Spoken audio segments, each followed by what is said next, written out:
Bien, acabamos de ver a 4 intelectuales representando 4 países latinoamericanos: Venezuela, Bolivia, Ecuador y Perú. Y ahora vamos a ver sobre la misma temática nuevas izquierdas y tradiciones populares en Europa, como precisamente 3 intelectuales europeos de Irlanda, de España y de Grecia abordan esta temática, es decir, en qué medida, digamos, para Martina Anderson, que representa el partido Sinn Féin, el partido independentista del norte de Irlanda, que fue una prisionera política, pasó más de 9 años en la cárcel, en qué medida estas tradiciones de lucha, bien, hoy día, en el marco de la crisis social que vive Europa, en el marco de la crisis social que afecta en particular a Irlanda, en qué medida las viejas luchas por la independencia de Irlanda hoy día se articulan con las nuevas luchas sociales por un país liberado, no ya de la presión de una potencia, digamos, colonial, sino contra la presión del neoliberalismo. También tenemos la intervención de Konstantinos Tsoukalas. Konstantinos Tsoukalas es un parlamentario griego, profesor de filosofía, parlamentario, que representa aquí el partido Syriza, este partido dirigido por Alexis Tsipras, que acaba de ganar las elecciones en Grecia, con un programa también antineoliberal, y este programa hoy día se ve frenado por las presiones de las grandes potencias de la Unión Europea, que no quieren permitir a Syriza llevar a cabo una política ampliamente inspirada en lo que se ha hecho en América Latina, lo que los países, los gobiernos progresistas de América Latina han realizado aquí. Y por otra parte, tenemos a Germán Cano, que representa a Podemos, esta nueva formación política surgida hace apenas un año, un poco como emanación de lo que se llamó los indignados en España, y que también nos va a contar cómo las luchas en España, las luchas sociales en España, han permitido la aparición de este partido político que tiene vocación a gobernar España, lo cual sería evidentemente un cambio radical con respecto al gobierno actual. Así que escuchemos estas 3 intervenciones.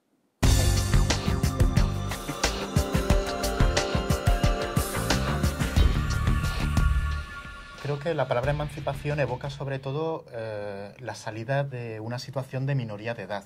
Por ejemplo, la salida de una situación de minoría de edad en un espacio doméstico. Emanciparse de la casa paterna significa emanciparse de las tutelas de un padre, por ejemplo, ¿no? En ese sentido, la palabra emancipación está muy directamente ligada al concepto de igualdad, en tanto que una emancipación exige o incorpora una reivindicación de derechos y sobre todo la supresión de una asimetría en las relaciones de poder, ¿no? Por eso, por ejemplo, en España, creo que también aquí en Argentina, se habla de cuando hablamos de emanciparse, en el sentido más cotidiano de la expresión, hacemos referencia a una situación de salida de la casa paterna, ¿no? donde alguien pues desarrolla su vida con autonomía, ¿no? Pero me parece muy importante recalcar recalcar este punto, ¿no? Por ejemplo, ¿qué ha significado la emancipación femenina a lo largo de la historia, o concretamente en el pasado siglo? Pues básicamente la salida de una situación de minoría de edad donde estaba relegada la mujer, el acceso a unos derechos, a una visibilidad en el espacio público, el acceso a una autonomía y a no quedar dependiente del marido en el espacio doméstico. Por eso no hay reivindicación de la igualdad y de la emancipación que no se produzca en un espacio público. Pues es muy importante, yo creo que conectaría la palabra emancipación con la palabra igualdad y también con la visibilidad de la sociedad civil o la aparición en un espacio público determinado. Significan muchas cosas al mismo tiempo, la emancipación y la igualdad, junto con otras cosas, la libertad, la fraternidad y la solidaridad. Son probablemente los principales valores de la Ilustración europea. No creo que podamos hablar de izquierda sin afirmarnos en estos valores fundamentales. Me refiero a un conjunto de valores. El problema de Grecia es que está entendiendo mal, o incluso peor que eso, está manipulando los cambios en el significado de estos valores, en el hecho de que han sido separados. El hecho real es que desde el siglo XIX se ha producido este hiato entre la noción de la libertad y la noción de igualdad. Es uno de los principios clave del pensamiento conservador y, por extensión, de la derecha política. Por eso creo que debemos volver a lo fundamental. Siendo este fundamentalismo el conjunto de valores integrados presentados por la Ilustración europea, y esto es específicamente europeo y occidental. Yo diría que este conjunto de valores no existen en la misma forma en otras culturas, y por eso es que creo en la izquierda como la concebimos. La izquierda de hoy en día, como la hemos concebido en los últimos 200 años, está por definición muy relacionada con los valores integrados que incluyen emancipación, igualdad y también libertad. Las tres regiones, los tres países han sido de los más afectados por las brutales políticas de ajuste de la famosa troika de los organismos internacionales europeos.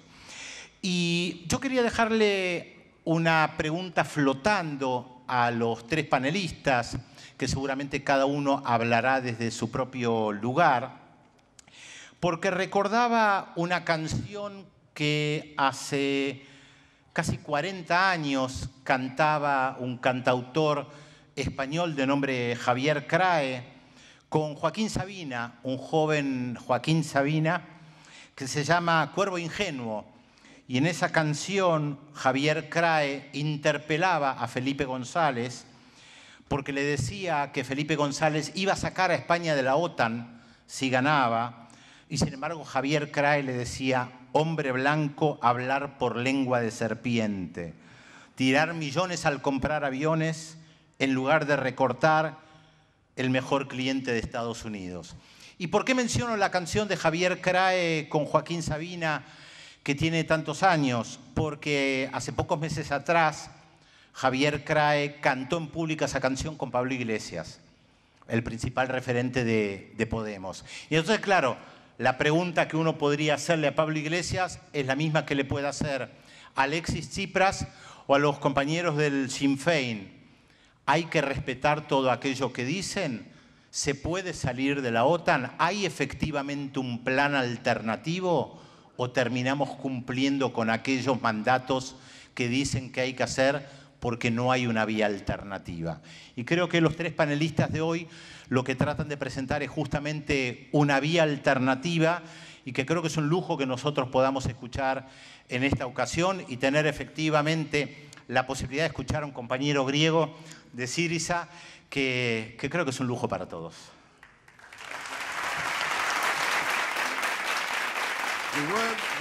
El mundo está cambiando, esto es obvio. Y quizás estemos entrando en una nueva era. Por primera vez desde el final de la Guerra Fría, el sistema de poder dominante parece no tener seguridad acerca del futuro. De hecho, si las relaciones sociales capitalistas siguen vigentes sin trabas, los mecanismos que aseguran su reproducción se enfrentan a graves desafíos. Entonces, una beatitud optimista está viéndose manchada por sombras ampliadas de inseguridad y duda. Por un lado, hay cuellos de botella ecológicos que se han convertido en amenazas incontrolables a la supervivencia del mundo. Por el otro, el productivismo y consumerismo de mercado sin freno parecen haber llegado a sus límites externos. El mundo que conocemos y que estábamos acostumbrados ya no puede seguir de la misma manera. Y todo esto es dramáticamente nuevo. Dentro de este nuevo contexto, creo que todos estamos obligados a repensar la manera en que entendemos el mundo que nos rodea. Y entonces tenemos que repensar significa reideologizar, reordenar nuestras ideas, básicamente en contra de la desideologización neoliberal de todos los temas. De hecho, las reglas de la competencia, productividad y la racionalización optimizada eran consideradas universalmente como válidas históricamente. Y la acción política, el sistema político y la política era restringida a un papel subalterno y dependiente. De hecho, esto es lo que es el consenso de Washington. Se dio por sentado que el progreso universal dependía del pleno respeto de las limitaciones objetivas resultantes del mercado libre. No puede haber una alternativa plausible. Esto es lo que el TINA de Thatcher implica, es decir, una devaluación estructural de lo político. La política ha resurgido. Pero no es todo. Ahora es evidente que la lucha política de aquí en más debe estar integrada dentro de un denominador común cultural y moral. La esperanza de un mundo mejor es ahora consubstancial con el mantenimiento de una profundización de la democracia. Y esto es nuevo.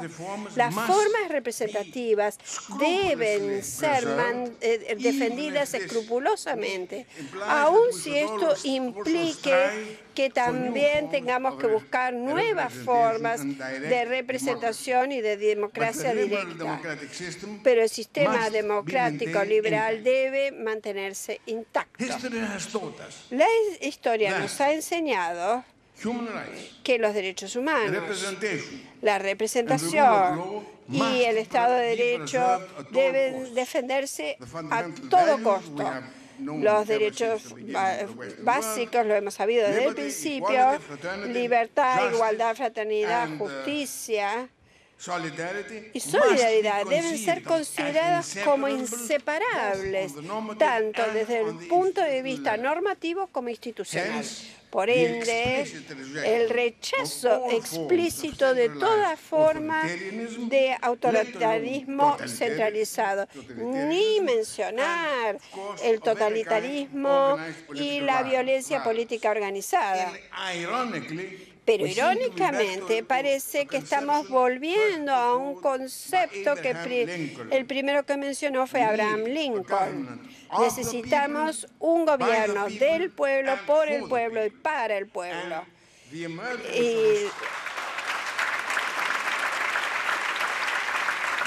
Nadie está aislado, nadie está solo. Todos dependemos de las luchas y éxitos de unos y otros y también de los fracasos. Y esto no solo se aplica con respecto a las formas democráticas, sino que también se aplica a todos los valores fundamentales. Y la izquierda internacional, se ve obligada a avanzar en un mundo que cada vez es más pequeño, indivisible e integrado. Y este es el motivo por el cual las regiones, los continentes y las entidades socioculturales establecidas históricamente tienen un nuevo papel histórico, y esto se aplica especialmente para dos regiones del mundo. En primer lugar, América Latina, y en segundo lugar, Europa, especialmente Europa meridional, que comparten una serie de factores comunes. En ambos casos, la importancia simbólica de la lucha de clases sigue vigente. En ambos casos, la izquierda está impregnada por los valores éticos internalizados que planteó el iluminismo europeo.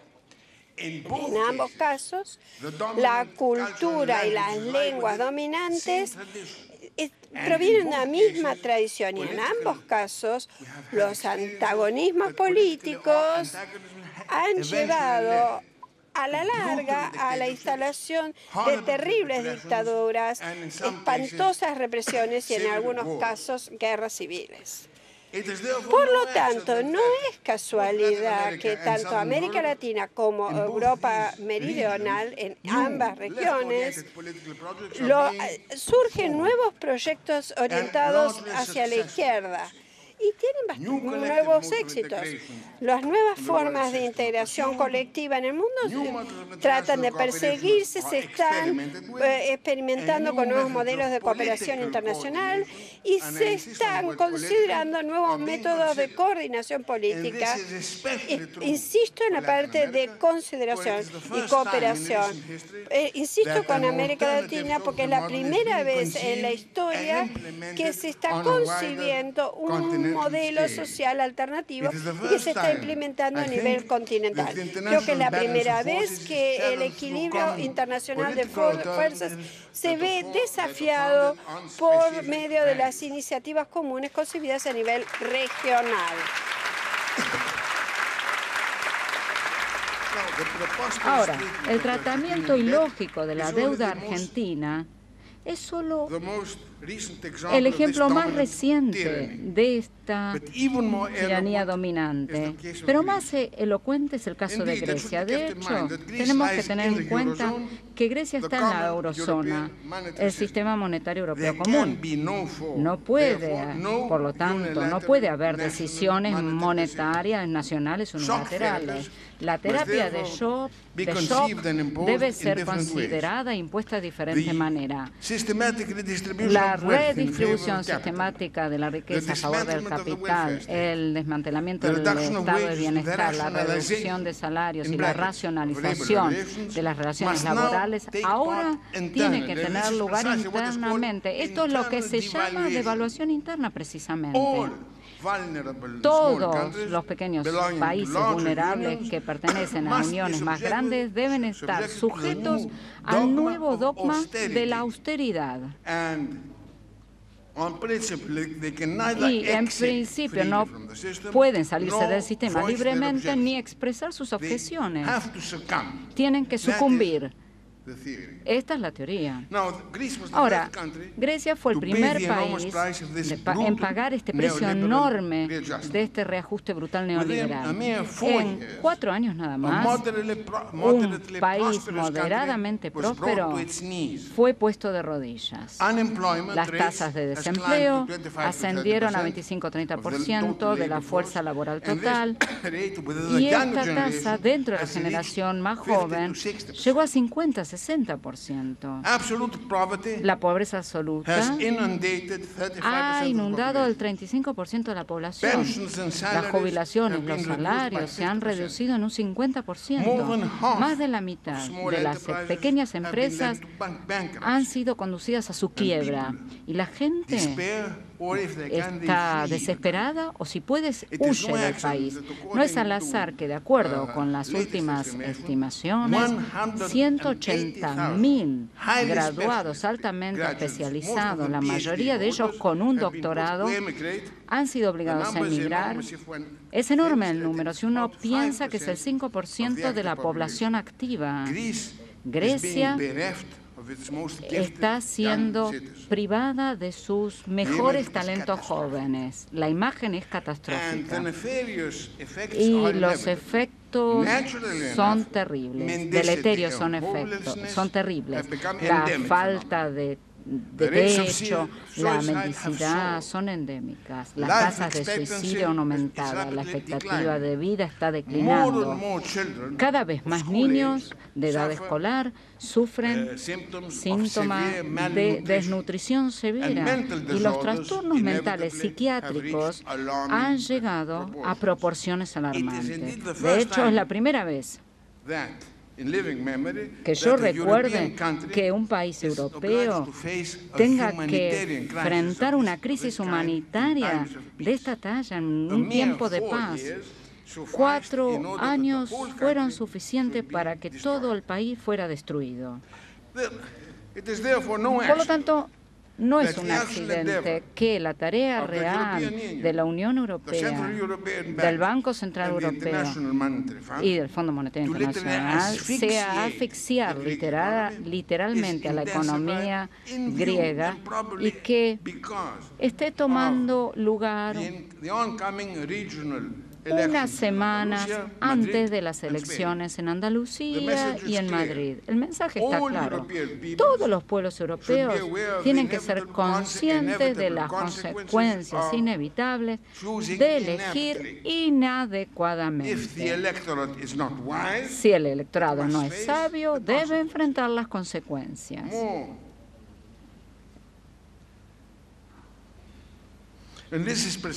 Y esto es precisamente la quinta esencia de la nueva catastrología tecnócrata que se ha adoptado en Bruselas, no solo en Bruselas.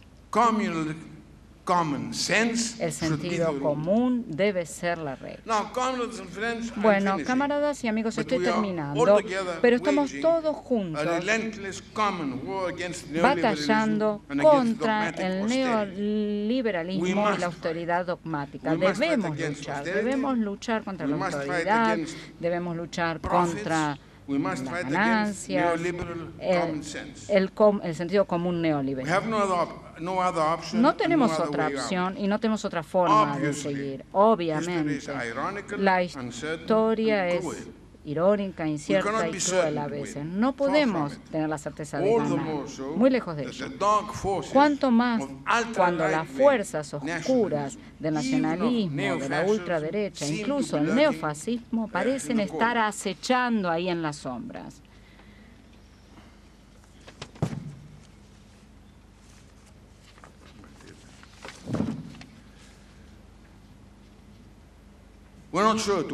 No estamos seguros de ganar. El capitalismo neoliberal no habla de su última palabra, pero si no ganamos, es toda la civilización occidental la que puede estar amenazada de extinción.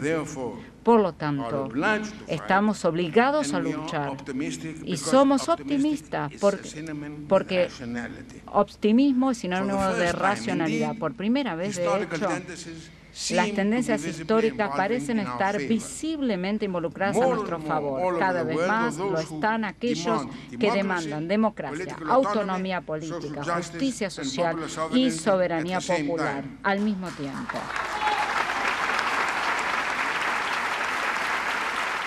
Me gustaría en mi intervención transformar un poco la pregunta, o transformar un poco el horizonte de diálogo al que se nos invita y plantear algunas preguntas al respecto. Por ejemplo, ¿qué sentido tendría apostar por la izquierda o por las izquierdas cuando el hilo de la continuidad histórica, por diferentes motivos, se desgarra y las herencias populares se ven sometidas a procesos de erosión y desertización por las ideologías neoliberales hegemónicas, ¿no?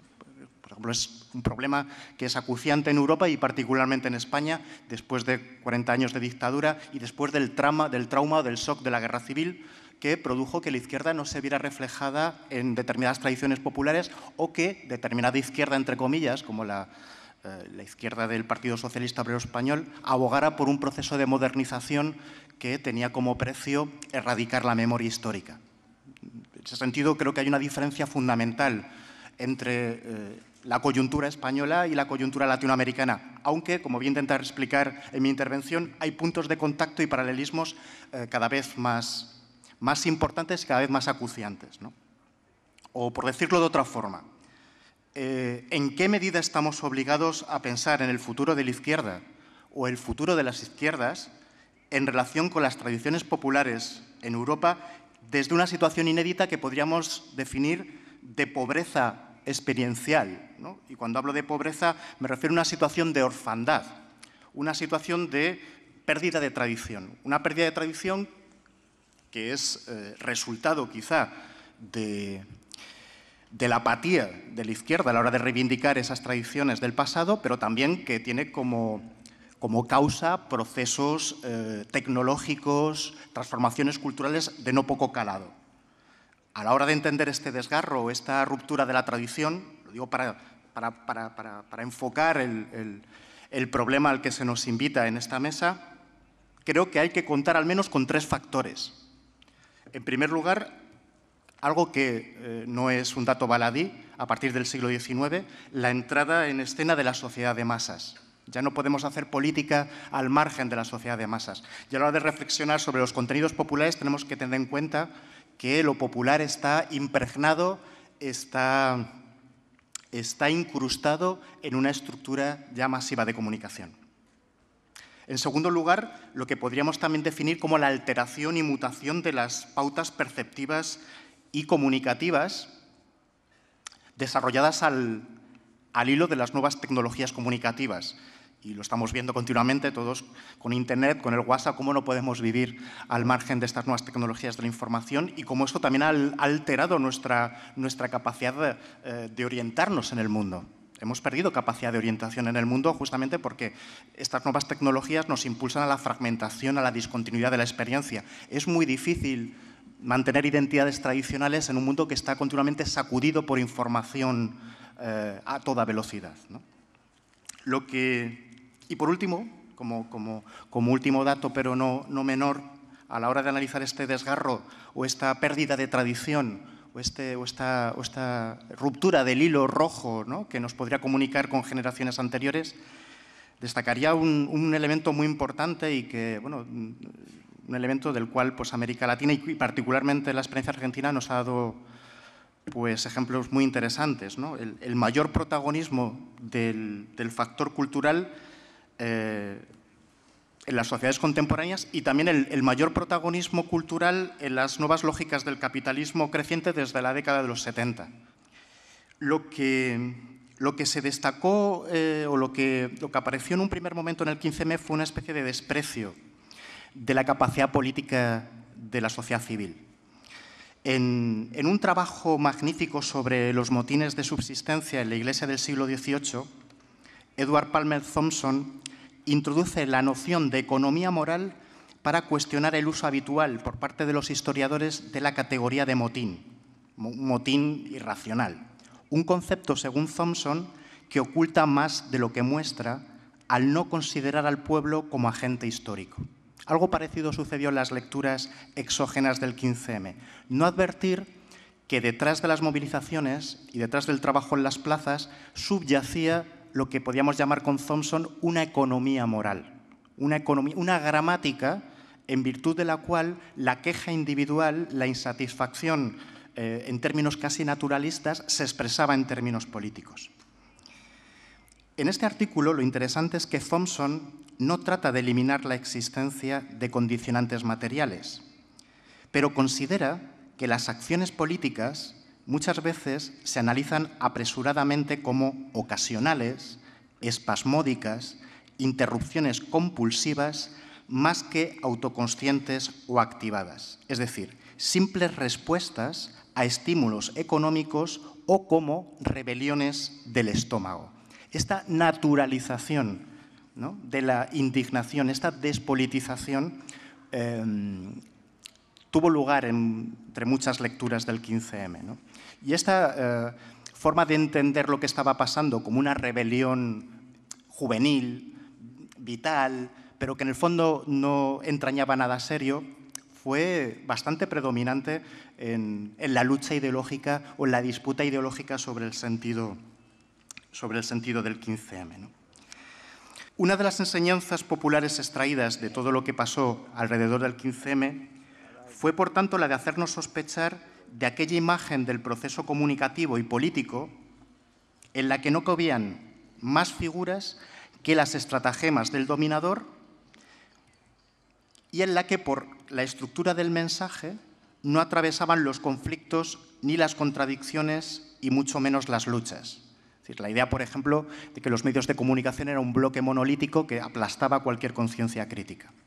Justo por esos años, algo se movió en España de una forma muy parecida a lo ocurrido en Latinoamérica. Fue así como la comunicación política o la estrategia política se convirtió en cuestión de mediaciones políticas más que de medios técnicos.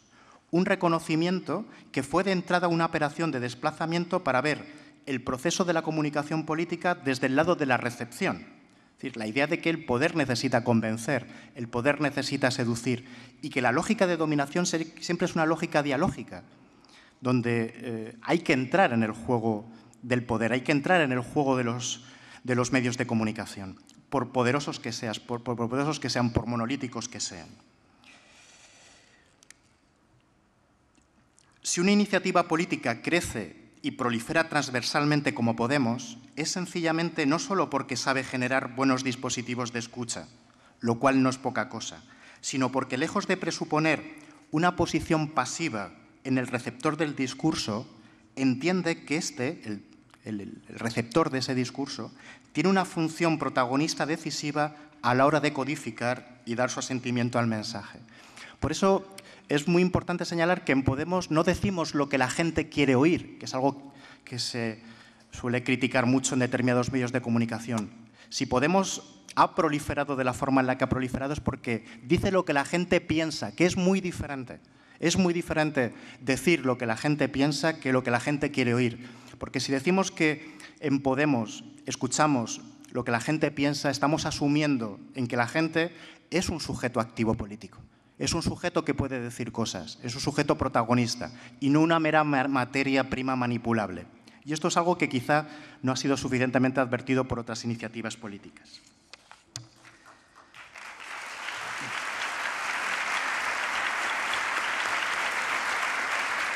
Voy terminando.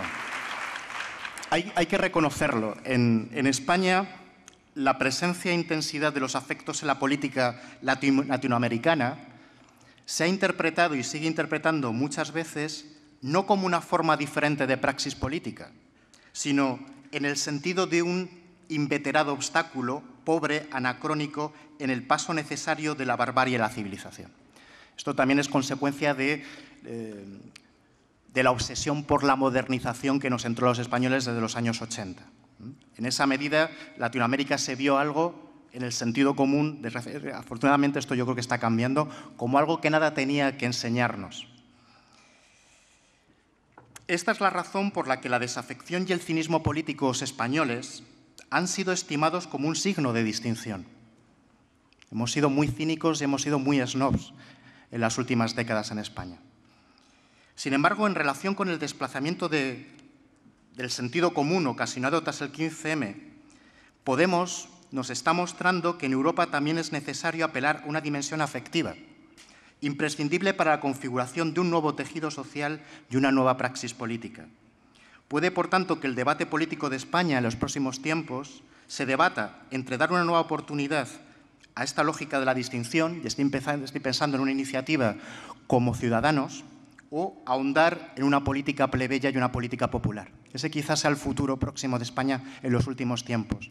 Porque el problema quizá ya, como están advirtiendo las élites, no es tanto lo viejo contra lo nuevo, sino lo nuevo que se vehicula o que cristaliza en una nueva lógica subjetiva popular o en lo nuevo que trata de legitimar el statu quo. Esta es, digamos, la opción interesante que puede aparecer en España en los próximos tiempos. Somos conscientes de que preguntarse por la dimensión afectiva del pueblo es entrar en un terreno muy espinoso. Nos acerca a un problema estético-político, en tanto que se vincula con una dimensión sensible, a saber, el papel de los afectos a la hora de construir una hegemonía política. Termino ya con un ejemplo, ¿no?, que tuvo lugar la pasada semana. En Podemos Cultura nos acercamos a Valencia para reflexionar sobre un acontecimiento popular como las fallas en Valencia. Si no conocéis, las fallas son una fiesta muy popular en esa zona donde pues, se queman ninots o se queman muñecos que construyen pues, asociaciones o artesanos a lo largo del año, ¿no? En un documental que aparecía en torno a las fallas en esos días y que nosotros pudimos ver, se planteaba cómo las fallas, en tanto que reivindicación cultural, en los años 30 fue objeto de propaganda por parte de los dos lados, ¿no? Por parte del bando republicano y por parte del bando franquista, ¿no? Tanto los franquistas como los republicanos veían que la cultura popular tenía algo que decir, algo que decir sobre la política y que era un momento de construcción popular importantísimo, ¿no? Desgraciadamente, lo que ha pasado en España es que esas fiestas, esa tradición popular, se ha abandonado por parte de la izquierda. No ha habido mucha gente que, por ejemplo, en Valencia haya defendido las fallas o la cultura popular desde una posición de izquierda. Y eso ha dejado el terreno abonado a la derecha, quien sí que ha hegemonizado una fiesta como las fallas. Curiosamente, en ese documental, y con esto ya termino, se planteaban dos estrategias comunicativas y dos estrategias populares a la hora de acercarse a las fallas.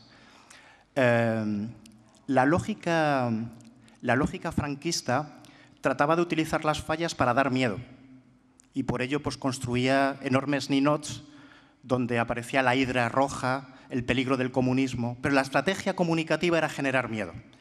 Mientras que la interpretación popular de las fallas por parte de la izquierda republicana fue entender las fallas como algo, digamos, que representa al pueblo en su vertiente más satírica, en su vertiente más solidaria, planteando valores como la corporalidad, la sensualidad, la desmitificación del poder, todos esos valores que generalmente asociamos a lo popular. Creo que estamos hoy en día en España en una situación muy parecida, o la cultura del miedo o la cultura de la ilusión, y va a vencer la cultura de la ilusión. El internacionalismo no debe reducirse a una palabra de moda radical o a un señalador ideológico. Para mí, el internacionalismo progresivo es, de hecho, la solución práctica para la globalización regresiva neoliberal. El internacionalismo progresivo es realmente el fuego brillante y reluciente del futuro esperanzador de mañana para todas las personas en este planeta. Es un fuego que aprovecha las conexiones de las comunidades que luchan por la justicia en todo el mundo, todos los días y de todas las maneras. Es una llama que vive en la reunión de camaradas de todas las edades y todos los géneros que sin temer fallecen y ceden su libertad en nombre de la causa mundial del cambio. Quizás la esencia del internacionalismo se describe mejor en las palabras de nuestro gran líder socialista irlandés, James Connolly, quien en 1907 escribió: porque nuestras exigencias son muy modestas. Lo único que queremos es el planeta. Nosotros, mi partido Sinn Féin, fuimos creados en 1905. En ese sentido, somos más un poco la vieja izquierda, más que la nueva izquierda. Somos el partido político más antiguo en Irlanda. Ahora somos el principal partido político en la isla de Irlanda y somos el único partido político importante que está activo y está representado en todos los foros de toda la isla. Nuestros líderes lucharon y murieron en 1916. Establecieron la proclama de 1916 prometiendo prometiendo custodiar a todos los niños de la nación en forma igualitaria. En 1918 crearon el primer Parlamento Nacional de Irlanda y lucharon contra los británicos hasta detenerlos hasta que se consiguieron las negociaciones en 1921, lo que llevó a la división de Irlanda, creando dos estados separados, de la República de Irlanda y la Irlanda del Norte. Unas personas irlandesas aceptaron la división. 26 condados obtuvieron su independencia política de Gran Bretaña. Fijaron nuevos políticos, crearon nuevos partidos políticos que se formaron y constituyeron los principales gobiernos de la República de Irlanda durante los últimos 90 años. Los otros 6 condados se convirtieron en el nuevo estado de Irlanda del Norte, un estado en el cual yo nací. Irlanda del Norte, como yo lo llamo, como republicana, el norte de Irlanda quedó en manos británicas para proteger los intereses económicos, políticos y de seguridad y sectarios en Irlanda. Se basaba en la discriminación estructural, la opresión sistemática y un gobierno unipartidario del Partido Unionista Británico. En 1998 se llevaron a cabo negociaciones de paz multipartidarias que llevaron al acuerdo de Viernes Santo y pusieron fin a décadas de rebelión armada en el norte. A mí me liberaron ese año después de pasar 13 años y medio en las cárceles británicas por mi papel en la lucha armada. Pero no estamos luchando solamente contra el legado de la colonización política de Gran Bretaña. También hoy en día estamos luchando contra la plaga del imperialismo económico igualmente venenoso. Los cambios que los republicanos irlandeses han logrado para luchar contra la colonización política ahora inspiran las esperanzas de toda una nación insular. Ciudadanos que en décadas recientes eran sacrificados en el altar de la codicia internacional y la economía neoliberal. Nosotros en Sinn Féin estamos liderando el cambio en ambas jurisdicciones políticas de los estados divididos de Irlanda. Ambos han sido dañados por la economía capitalista conservadora. Nosotros somos el único partido político en la izquierda europea que está luchando simultáneamente el programa de austeridad y en dos instituciones políticas separadas, en dos estados distintos, con dos divisas distintas y en una sola isla, al tiempo que promovemos constantemente un proceso de paz, de transición permanente, alejándonos del conflicto armado. La privatización de los servicios públicos y la soberanía política forman la espina dorsal del programa desastroso de rescate europeo de Troika.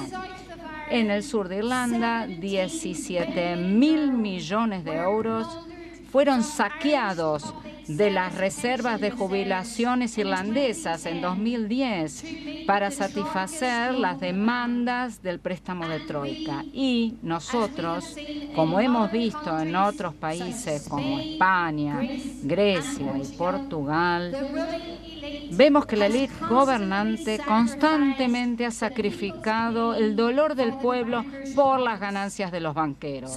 Entonces, hoy, nosotros en Irlanda hemos descubierto que los desafíos que enfrenta la izquierda europea son complejos y tienen múltiples niveles. En términos ideológicos, la izquierda europea debe abrazar su responsabilidad colectiva para enfrentar la agenda de austeridad del capitalismo conservador y neoliberal. Debemos, sin temor, oponernos a su agenda parándonos en los principios más finos de colectivismo y socialismo. Y también debemos señalar las contradicciones inherentes y las fallas en su proyecto neoliberal. El neoliberalismo se está ahogando en sus propias contradicciones. Busca la privatización total y demanda que el rol del Estado en la sociedad se reduzca. Sin embargo, la economía neoliberal confía en los servicios del Estado, la inversión del Estado y los contratos del Estado para mejorar las ganancias del sector privado. La economía neoliberal depende del bienestar del Estado para complementar las tareas o los trabajos de bajo sueldo del sector privado. Depende de la legislación del Estado contra los derechos de los trabajadores y los sindicatos para preservar una estructura de poder no igualitaria. La ideología progresista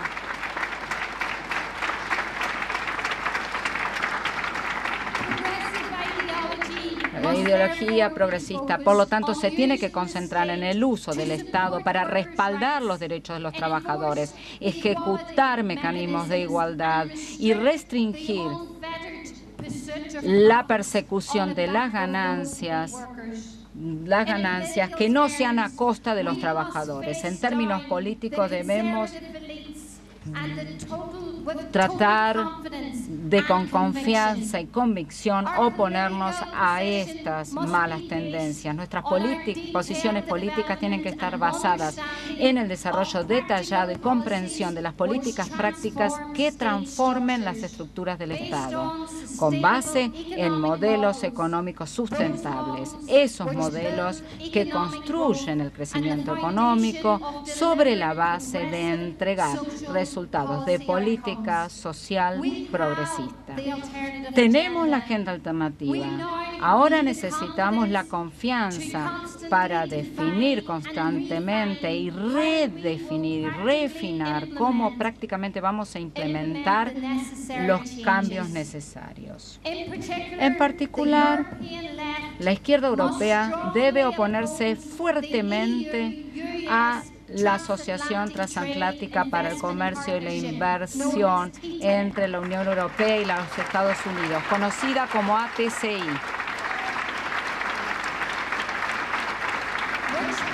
Que una vez más va a privatizar la soberanía política para las ganancias multinacionales privadas. Debemos desarrollar alternativas internacionalistas efectivas que puedan entregar resultados opuestos, contundentes, concentrados en la necesidad de los ciudadanos.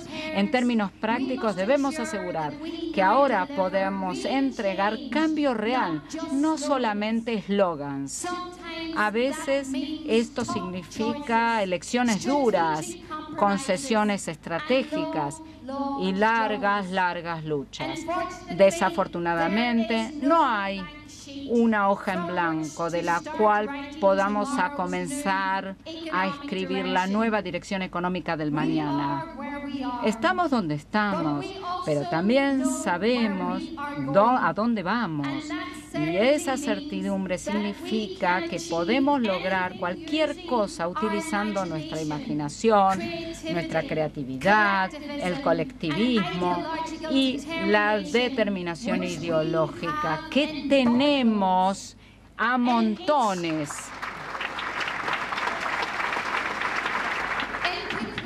Para concluir, quiero dejarlos con unas palabras escritas por un poeta republicano irlandés, un luchador del IRA, y Bobby Sands, que hizo una huelga de hambre, que murió en la huelga de hambre.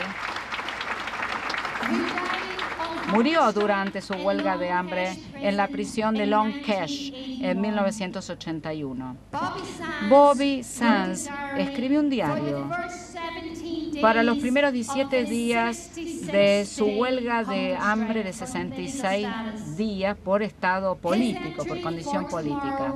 Su pasaje para el mañana, decía para mañana, 14 de marzo de 1981, hace eco de palabras que también deberían hacer eco de luchas internacionales colectivas, de justicia, emancipación e igualdad en esta misma sala. Él dijo, y cito, todos, republicanos o no, tenemos un rol que jugar. Ningún rol es demasiado grande ni demasiado pequeña, nadie es demasiado viejo ni demasiado joven para hacer algo. Hay tanto que hacer que ninguna porción selecta o pequeña podría hacerlo solo. Solo la masa más extensa de la nación irlandesa asegurará el logro de la República Socialista, y eso solo puede lograrse con trabajo duro y sacrificio. Bueno, trabajo duro y sacrificio en Grecia se llama Syriza, en España Podemos y en Irlanda se llama Sinn Féin. Muchísimas gracias.